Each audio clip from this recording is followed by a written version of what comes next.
xin đọc ngắm nữa là để ta nữa sao thế tụi tia tụi giang nữa tụi tia tụi xưa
là cú rong cơ tụi ta làm là cú rong ta ơi sao nè hai cái tia rồi chơi tia rồi chơi giằng cầu rồi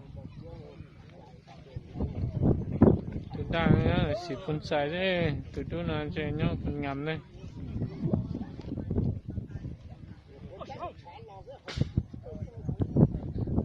nhớ là phần ngầm đấy lúc chả như xin đầu phần ngầm đấy để sống vào luôn chán như xin đầu nữa sai nữa sẽ từ dân giáo sư nữa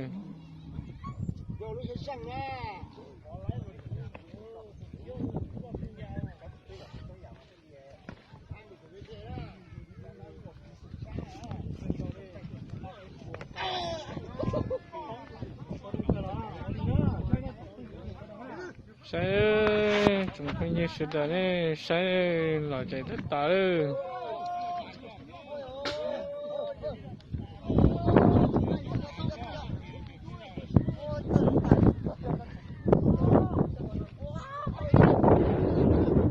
ôi giời tụi nó cho chế lì sư ta rõ ơi có là do ta cũng là do ta ơi giọt ta ơi cho nó ô trời tệ nữa trời tệ tụi chúng nó đó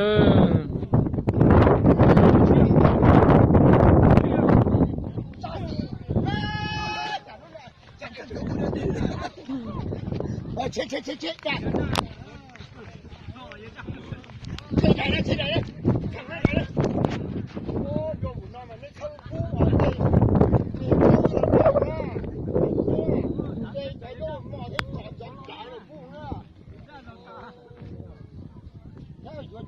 sai mình đâu để được ta ơi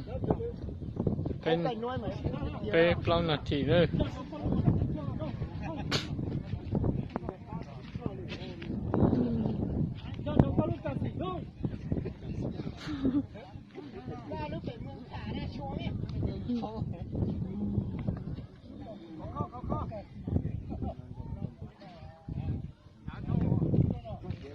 nên để ta ơi cho nó cho ta ơi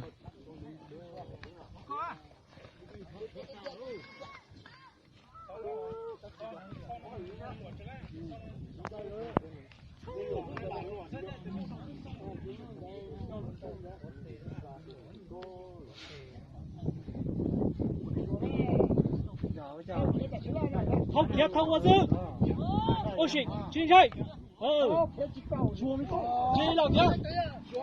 chị là kia không có dư chết tụi ta kìa không có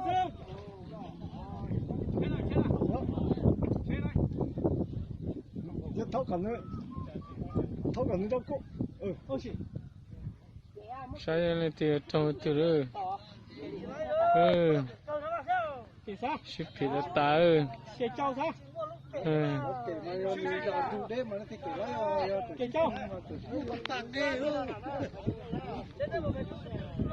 cháu kể cháu mò ra rồi không mò mà lấy từ chú mà tụi nó chịu lò đi hả? Cho là cho tụi tôi tên là có tụi tôi ơi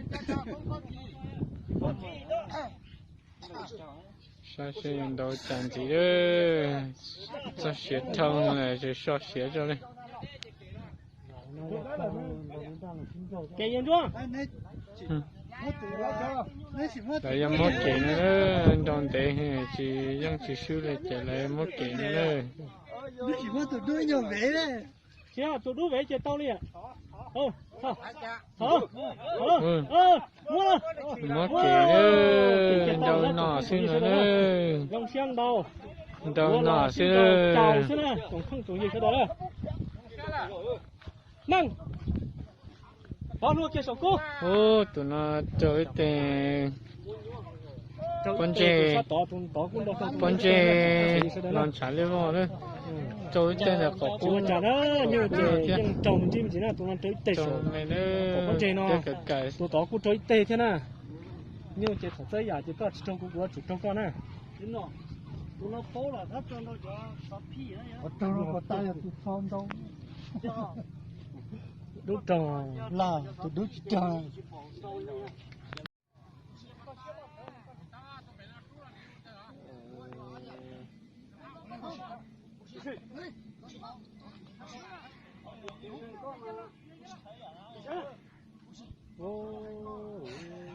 Xin lỗi à nè. ship cái đó tá chứ nó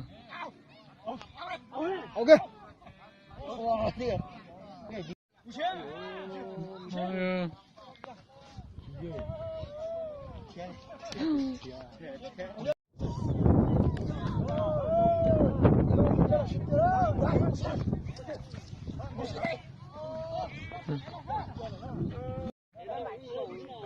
Thứ mình bữa nó tay kia vậy dân kia đâu. Sao chim bữa gì trong đó.